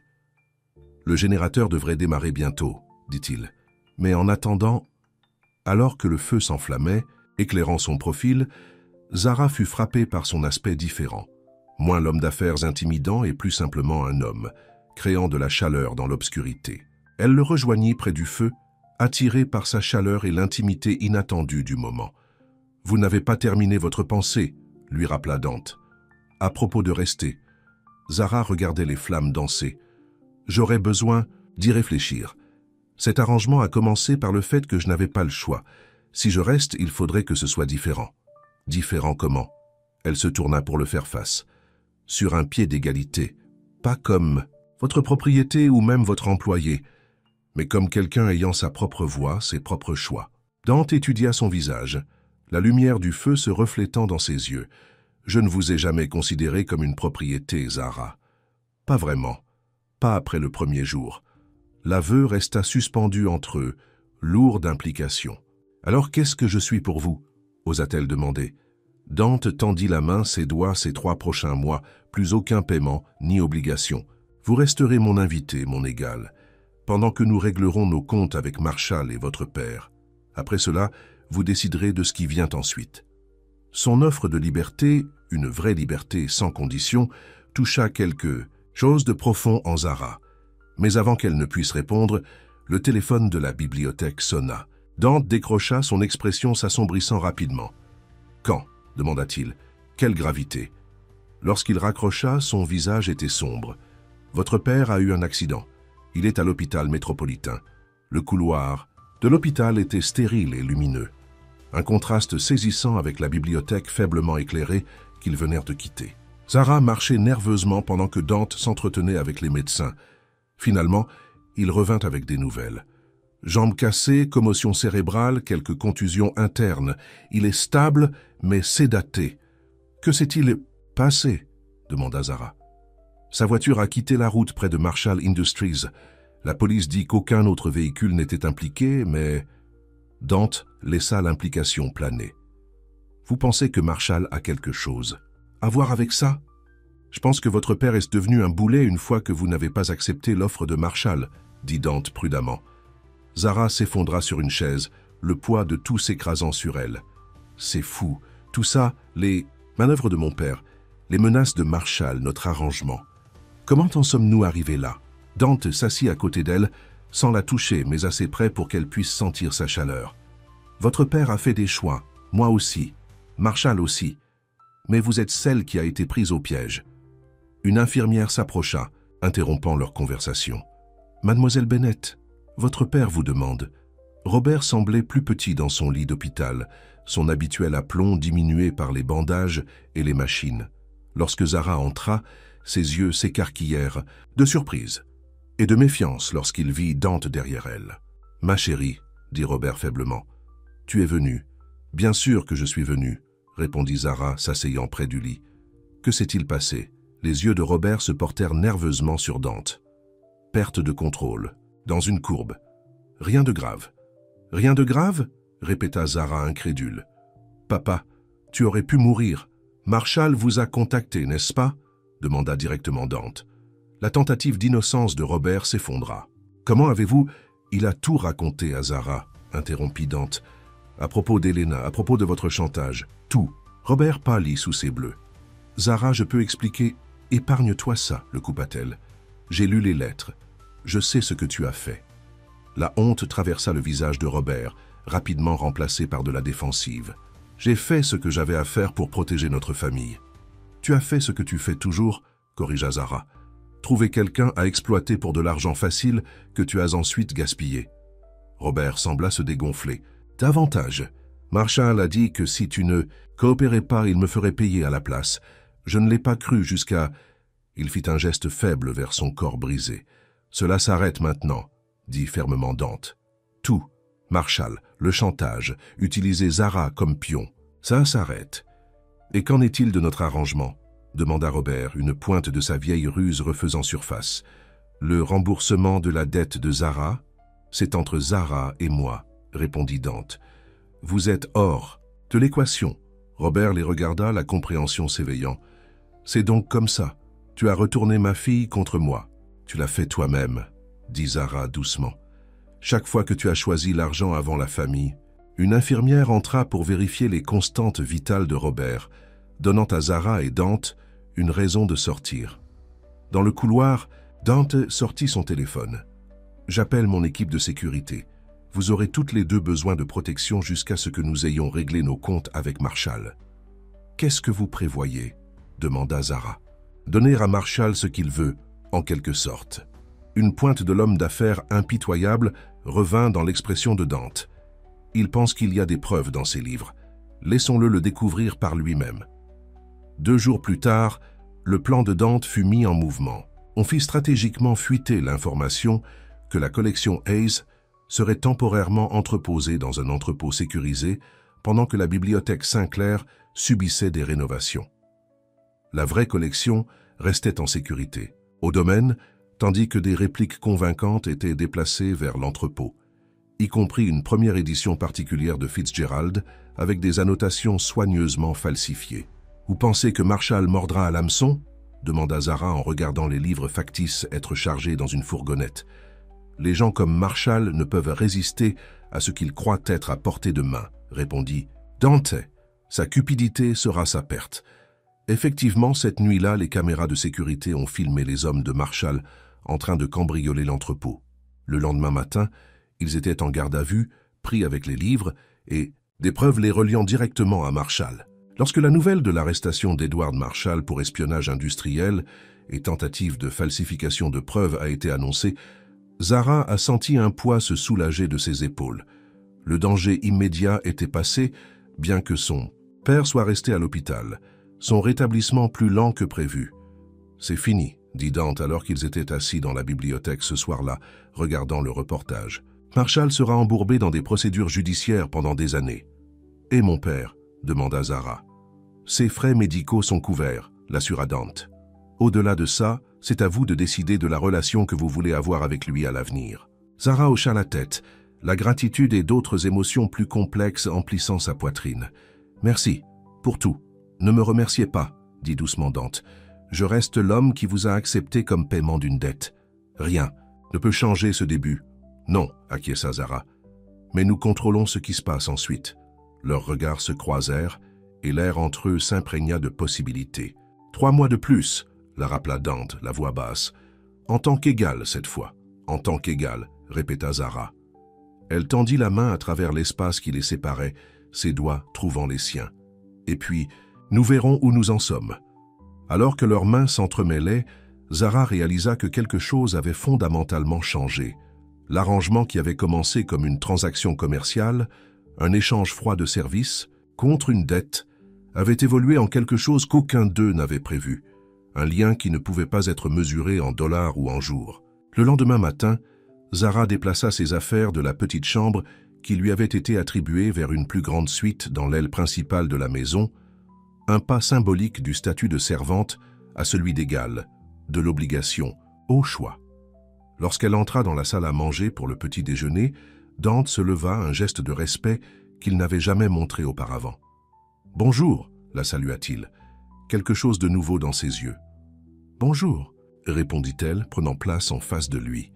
Alors qu'ils partageaient café et conversation, les projets de la journée s'écoulant naturellement entre eux, Zara ressentit un étrange sentiment de justesse, comme s'ils avaient franchi un seuil invisible vers un nouveau territoire, un territoire où le pouvoir et la possession ne définissaient plus leur relation.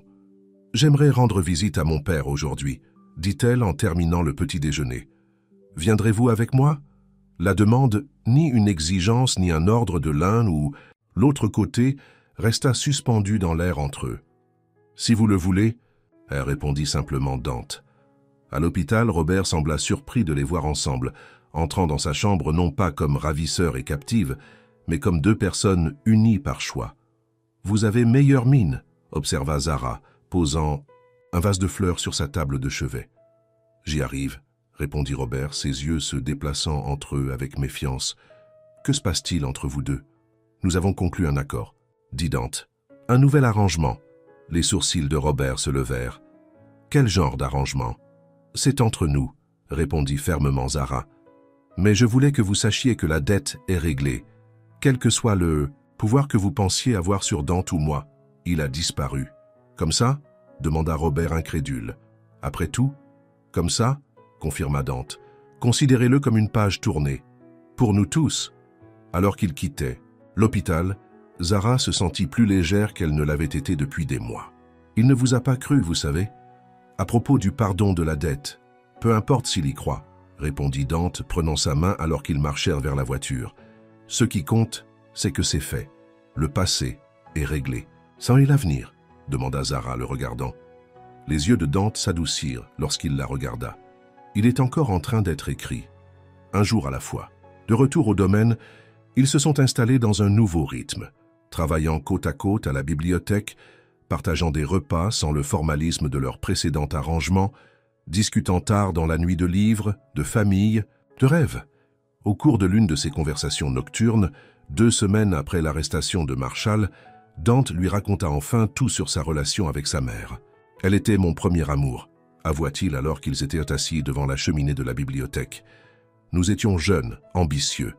Lorsqu'elle a rencontré votre père, elle a reconnu quelque chose en lui que je ne pouvais pas lui donner à l'époque. »« Qu'était-ce » demanda Zara. « Chaleur, Spontanéité, j'étais déjà l'homme que je deviendrais, motivé, axé sur les affaires avant tout. Dante fixa les flammes. Elle m'a dit que je ne serais jamais vraiment heureux tant que je n'aurais pas appris que tout ce qui est précieux ne peut être mesuré ou possédé. Femme sage, murmura Zara. Oui, acquiesça Dante.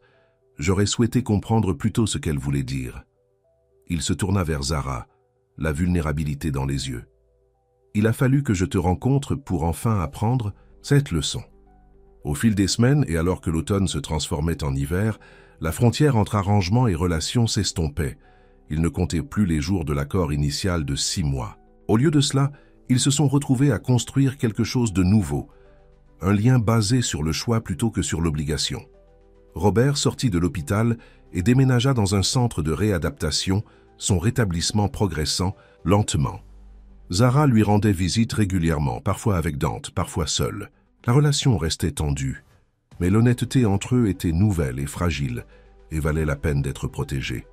Lors d'une de ces visites, alors que la neige de décembre tombait à l'extérieur des fenêtres de l'établissement, Robert posa la question qui était clairement dans son esprit. « Es-tu amoureuse de lui ?» Zara, qui avait disposé un petit sapin de Noël sur sa table de chevet, s'arrêta. « Est-ce que ça te gênerait si je l'étais ?» Robert soupira, l'âge et les blessures, le faisant paraître plus vieux que ses années. « J'ai fait tellement d'erreurs, Zara. J'ai utilisé les gens, je les ai manipulés, même toi. » Il la regarda dans les yeux. « Surtout toi. »« Oui, » acquiesça-t-elle doucement. « Tu l'as fait. Je ne veux pas ça pour toi, » continua Robert. « Être avec quelqu'un qui voit les gens comme des atouts ou des passifs. »« Il a changé, » dit Zara. « Moi aussi. Les gens ne changent pas autant, » rétorqua Robert. Zara termina avec l'arbre, branchant les petites lumières. « Peut-être pas, mais ils peuvent grandir, apprendre, faire des choix différents. » Alors qu'elle quittait l'établissement, elle trouva Dante qui l'attendait dans la voiture, la neige poudrant ses cheveux foncés alors qu'il sortait pour lui ouvrir la portière. « Tout va bien ?» demanda-t-il, remarquant son expression pensive. Zara hocha la tête, la question posée par son père résonnant dans son esprit. Était-elle amoureuse de Dante Sinclair, l'homme qui avait autrefois accepté sa personne comme paiement d'une dette? Non, réalisa-t-elle. Pas cet homme-là, mais celui qui se tenait devant elle maintenant, qui avait appris que les choses les plus précieuses de la vie ne pouvaient être ni achetées ni vendues. Cet homme-là, c'était une autre histoire.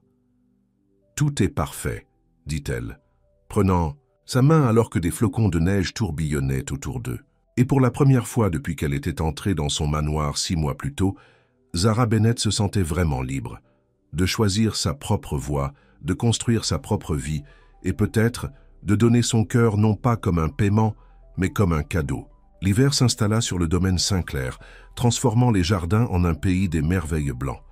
Des décorations de Noël ornèrent le manoir, une première, selon Madame Hudson, qui confia à Zara que Dante ne s'était jamais préoccupé des festivités de Noël auparavant. « Il était toujours en voyage d'affaires », expliqua la gouvernante alors qu'elle aidait Zara à accrocher des ornements sur l'immense sapin de la grande salle. Noël était juste un jour comme un autre pour lui.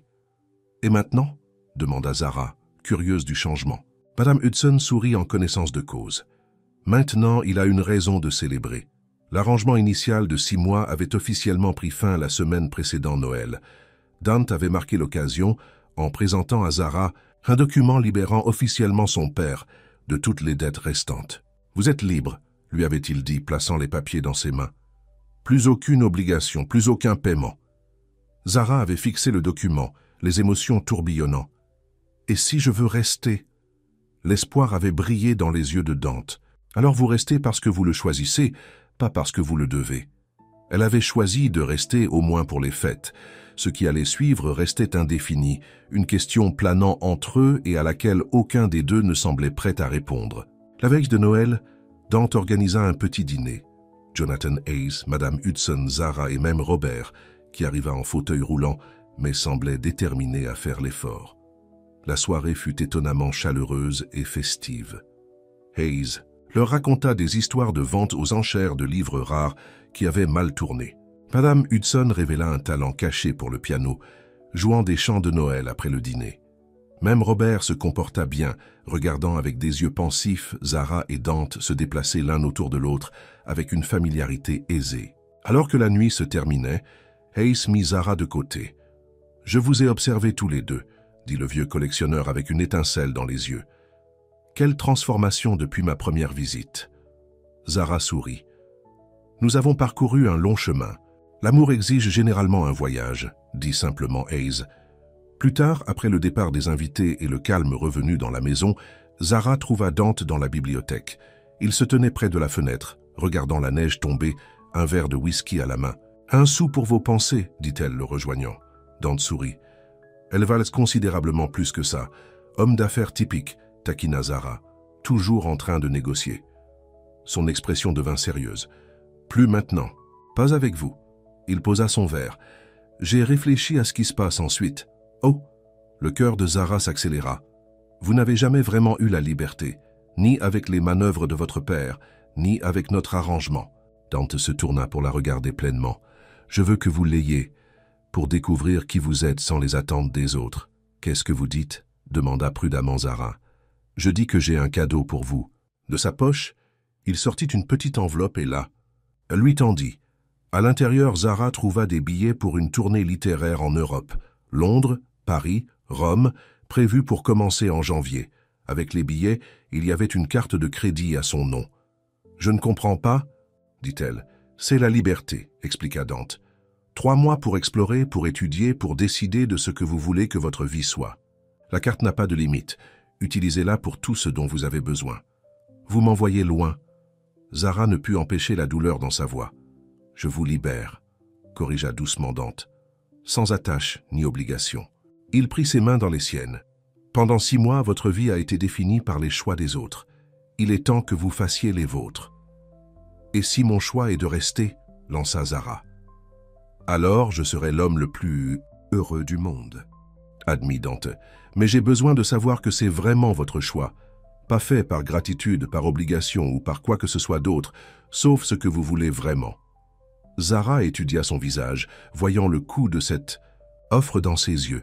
« Vous avez peur que je choisisse de partir définitivement. » Terrifié, avoua Dante, mais plus encore de peur que vous restiez pour les mauvaises raisons et que vous en veniez à me le reprocher.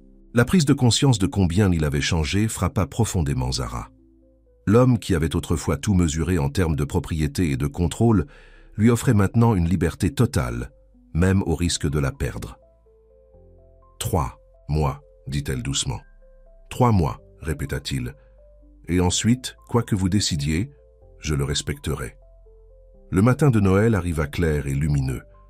Zara se réveilla et trouva un petit paquet devant sa porte. Une première, édition d'Orgueil et Préjugés, avec une simple note.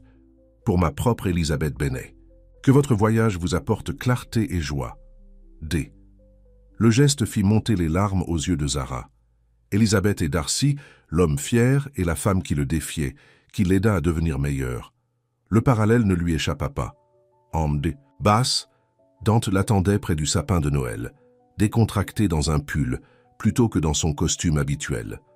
La transformation de l'homme d'affaires intimidant qu'elle avait rencontré pour la première fois en cet homme, vulnérable, ouvert, aimant, était remarquable. « Joyeux Noël », la salua-t-il. « Joyeux Noël », répondit-elle tenant le livre. « C'est trop. »« Ce n'est pas assez », rétorqua-t-il. « Mais j'ai pensé que vous pourriez vouloir un compagnon pour vos voyages. » Zara plaça un petit paquet dans ses mains.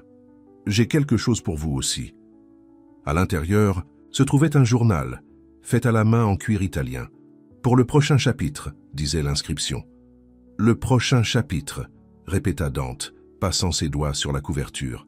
« J'aime ça. » Le réveillon du Nouvel An arriva, marquant la date de départ de Zara. Ses bagages attendaient à la porte, son vol pour Londres étant prévu pour le lendemain matin. Ce soir-là, Dante avait organisé un dîner privé sur la terrasse, enfermé, dans du verre et réchauffé par des radiateurs qui gardaient le froid hivernal à distance. La neige tombait doucement dehors, créant une toile de fond magique, alors qu'ils partageaient leur dernier repas avant son voyage. « Avez-vous pensé à ce que vous ferez en premier ?» demanda Dante, alors qu'ils dégustèrent le dessert. Zara hocha la tête. La British Library a une exposition sur les femmes écrivains à travers les siècles. Ensuite, il y a un atelier de restauration de livres rares à Paris auquel je me suis inscrite. « Cela vous semble parfait », dit Dante, un réel plaisir dans la voix malgré la séparation imminente. « Alors que minuit approchait, ils se tenaient ensemble, regardant la neige à travers les murs de verre. « J'ai un dernier cadeau », dit Dante, produisant une petite boîte bleue. Le souffle de Zara se coupa. « Dante, ce n'est pas ce que vous pensez », l'assura-t-il rapidement. « Ouvrez-la. » À l'intérieur se trouvait une délicate clé en argent sur une chaîne. « Qu'ouvre-t-elle » demanda-t-elle. « Mon cœur », répondit simplement Dante. « Et cette maison, pour que vous...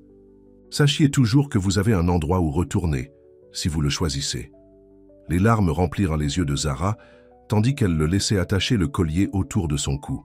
« Merci. » Alors que l'horloge sonnait minuit et que des feux d'artifice explosaient au loin, Dante la serra doucement contre lui. « Puis-je vous embrasser, une seule fois avant que vous ne partiez ?» En réponse, Zara se leva sur la pointe des pieds, ses lèvres rencontrant les siennes. Le baiser était tendre, plein de promesses et de possibilités. Pas une fin, mais un début. « Bon voyage, Zara Bennet », murmura Dante alors qu'ils se séparaient. « Attendez-moi », murmura-t-elle en retour. Londres accueillit Zara sous la pluie et le brouillard, un contraste saisissant avec le domaine enneigé qu'elle avait quitté. Son hôtel était luxueux, la carte de crédit que Dante lui avait donnée ouvrant les portes à des expériences dont elle n'avait que rêvé. L'exposition de la British Library était tout ce qu'elle avait espéré, attisant sa passion pour la littérature et l'histoire. Elle passa des jours à errer dans les couloirs, à prendre des notes et à assister à des conférences. Le soir, elle retournait à son hôtel et se surprenait à tendre la main vers son téléphone, voulant partager ses découvertes avec Dante. Parfois, elle appelait, leur conversation s'écoulant facilement malgré la distance.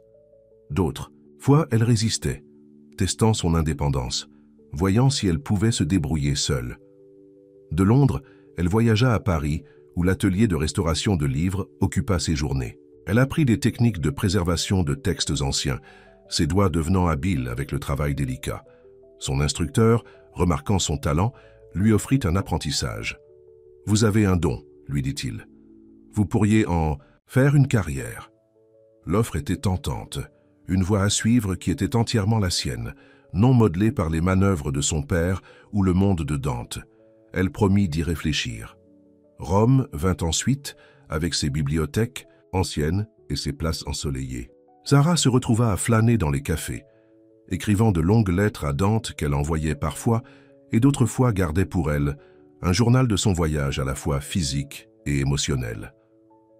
En février, à mi-chemin de son voyage, elle reçut un appel de son père. « Comment se passe la grande tournée ?» demanda Robert, sa voix plus forte qu'à l'hôpital. « Merveilleusement », répondit Zara sincèrement. « Comment allez-vous ?»« J'y arrive. Les médecins disent que je devrais pouvoir marcher sans aide au printemps. » Il y eut une pause. « Avez-vous eu des nouvelles de Sinclair ?»« Nous parlons, » dit prudemment Zara. Robert soupira. « J'ai beaucoup réfléchi à ce qui s'est passé, à ce que je vous ai fait à tous les deux. » L'aveu de faute était si inattendu que Zara faillit laisser tomber le téléphone.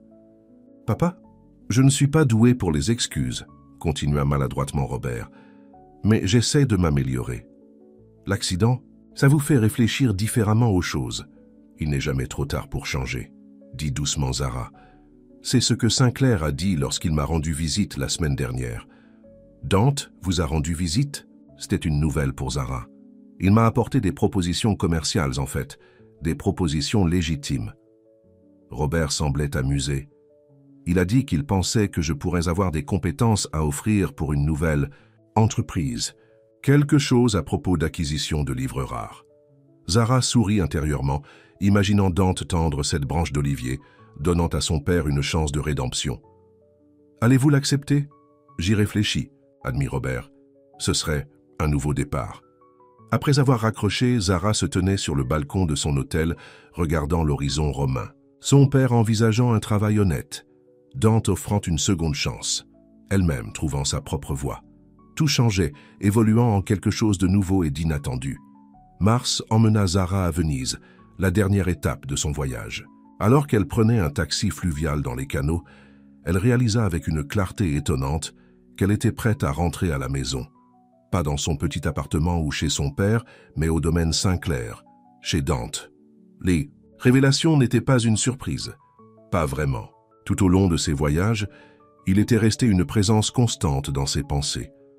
La question n'avait jamais été de savoir si elle l'aimait, mais si cet amour pouvait s'épanouir compte tenu de leur début compliqué. Maintenant, elle connaissait la réponse.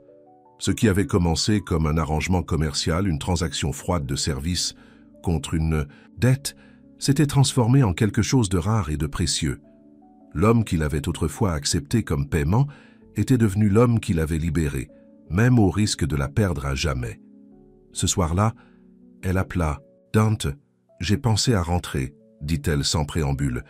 Il y eut un moment de silence au bout du fil. « Quand ?»« La semaine prochaine, si ça vous va. » « Zara », sa voix était chaleureuse d'émotion, « c'est votre maison, aussi longtemps que vous le voudrez. »« Et si je veux que ce soit pour toujours ?» demanda-t-elle hardiment. Une autre pause, celle-ci chargée d'espoir. « Alors je dirais que mon plus grand souhait a été exaucé. À bientôt, promit-elle. Après avoir raccroché, Zara toucha la clé qui pendait toujours autour de son cou. Elle était devenue une sorte de talisman, un rappel que parfois, les choses les plus précieuses de la vie ne pouvaient être ni achetées ni vendues, seulement données librement. Le domaine Sinclair était en pleine floraison printanière lorsque la voiture de Zara franchit les grilles. Debout sur les marches, l'attendant se trouvait Dante. Elle laissa à peine la voiture s'arrêter avant d'être sortie de la voiture, se précipitant dans ses bras. Il la rattrapa, la soulevant de terre dans une étreinte serrée. « Bienvenue à la maison !» murmura-t-il contre ses cheveux. Plus tard, alors qu'il se promenait dans les jardins, mains entrelacées, Zara raconta des histoires de ses voyages, les bibliothèques qu'elle avait visitées, les compétences qu'elle avait apprises, l'offre d'apprentissage à Paris. « Allez-vous l'accepter ?» demanda Dante. « L'apprentissage. » Zara secoua la tête. « J'ai pensé à autre chose, en fait. Hayes a mentionné que plusieurs universités recherchèrent des conservateurs de livres rares. Je pourrais travailler à mi-temps, avoir encore du temps pour d'autres projets. »« Comme quoi ?» demanda Dante. « Comme vous aider à construire la plus belle bibliothèque privée de la côte Est, dit-elle avec un sourire. C'est un endroit où les chercheurs pourraient faire des recherches, où les enfants pourraient apprendre à aimer les livres comme moi. » Les yeux de Dante s'illuminèrent. « Une fondation. Exactement. La fondation littéraire Sinclair Bennett. J'aime le son de ça. » Dante s'arrêta de marcher, se retournant pour la regarder pleinement. « J'aime le son de nos noms ensemble. » Le cœur de Zara fit un bond. Moi aussi. Ce soir-là, ils retournèrent à la bibliothèque où leur histoire avait commencé. L'espace avait été transformé en l'absence de Zara. Nouveau coin lecture, éclairage amélioré, vitrine pour les volumes les plus rares. « Vous avez été occupé, observa-t-elle. « Je devais l'être, répondit Dante. Ça m'a empêché de vous manquer. » Au centre de la pièce se trouvait une nouvelle acquisition. Une vitrine en verre contenant un livre très ancien et très rare. « Première édition des sonnets de Shakespeare », expliqua Dante, alors que Zara haletait d'appréciation. « J'ai pensé que ça pourrait être la pièce maîtresse de la collection de notre fondation. » Notre fondation, notre collection. Les mots enveloppèrent le cœur de Zara comme une caresse. Elle se tourna pour trouver Dante la regardant, son expression ouverte et vulnérable, d'une manière que l'homme d'affaires qu'elle avait rencontré pour la première fois n'aurait jamais permis. « Je t'aime, » dit-il simplement. « Je crois que je t'aime depuis que tu t'es tenu dans cette bibliothèque et que tu as refusé d'être intimidé par moi. Lorsque tu m'as regardé non pas comme Dante Sinclair, l'homme d'affaires puissant, mais simplement comme un homme imparfait, seul et ayant désespérément besoin de quelqu'un qui voyait au-delà du pouvoir et de l'argent. » Zara s'approcha, posant ses mains sur sa poitrine. « Je t'aime aussi. Non pas malgré la façon dont nous avons commencé, mais à cause du voyage que nous avons fait pour arriver ici, parce que tu as été assez courageux pour me laisser partir, même en sachant que je pourrais ne pas revenir. Le plus grand risque de ma vie, admit Dante, et la plus grande récompense. » Il fouilla dans sa poche et sortit une petite boîte en velours. Contrairement à la clé qu'il lui avait donnée au Nouvel An, cette fois il n'y avait aucune ambiguïté quant à son intention lorsqu'il s'agenouilla devant elle. « Zara Bennett, je t'ai autrefois accepté comme paiement d'une dette. Maintenant, je te demande de m'accepter, moi tout entier, comme ton partenaire, ton égal, ton mari. » Il ouvrit la boîte pour révéler une bague en saphir, bleu profond comme les livres de leur bibliothèque. Non pas comme un arrangement commercial ou une transaction, mais comme une promesse d'amour qui ne peut jamais être mesurée, achetée ou vendue. Les larmes remplirent les yeux de Zara, tandis que le voyage des 9 derniers mois défilait dans son esprit, de la femme en colère et effrayée qui avait franchi ses portes pour la première fois à la femme confiante et aimée qu'elle était devenue. « Oui, dit-elle, la voix claire et certaine. « J'accepte. » Alors que Dante glissait la bague à son doigt et se levait pour réclamer ses lèvres dans un baiser qui ressemblait à un retour à la maison, Zara sut qu'ils avaient tous, les deux, trouvé quelque chose d'inestimable, un amour qui avait été mis à l'épreuve par le passé, renforcé par l'honnêteté et finalement librement choisi, sans prix, sans mesure ni condition. Un amour qui vaut plus que toute la richesse du monde. Fin 6 mois plus tard, le domaine Saint-Clair était de nouveau transformé, cette fois pour un mariage. Des roses blanches et des hortensias bleues ornèrent le jardin où Zara et Dante échangeraient de leurs vœux. Dans une chambre à l'étage, Zara lissait sa robe blanche simple, un design privilégiant l'élégance à l'extravagance, tout comme elle le préférait. Un coup à la porte révéla son père, debout sans sa canne pour la première fois depuis l'accident. « Tu es magnifique », dit Robert, l'émotion dans la voix. « Ta mère aurait été si fière. »« Merci, papa », répondit Zara, se surprenant elle-même de voir à quel point son approbation comptait encore, malgré tout. Robert s'éclaircit la gorge. « Je sais que je n'ai pas le droit de demander, mais me permettrez-vous de vous accompagner jusqu'à l'hôtel ?» Zara étudia son père, non pas le manœuvre qui avait autrefois offert sa personne comme paiement d'une dette, mais un homme essayant, aussi imparfaitement soit-il, de changer. « J'aimerais ça », dit-elle doucement. En bas, la cérémonie commença. Jonathan Hayes était assis au premier rang, rayonnant comme un grand-père fier. Madame Hudson essuyait ses yeux avec un mouchoir. Des amis et des collègues remplissaient les chaises, assistant à l'union de 2 personnes dont l'histoire d'amour avait commencé de la manière la plus improbable. Alors que la musique commençait et que Zara apparaissait au bras de son père, le visage de Dante se transforma avec une joie si pure qu'elle lui coupa le souffle. C'était l'homme qu'elle avait découvert sous l'extérieur froid, chaleureux, aimant, capable de grandir et de changer. Leurs vœux étaient simples, des promesses honnêtes de continuer le voyage qu'ils avaient commencé ensemble. Lorsque Dante glissa l'alliance à côté de sa bague de fiançailles, ses mains étaient fermes, sa voix assurée. Avec cette alliance,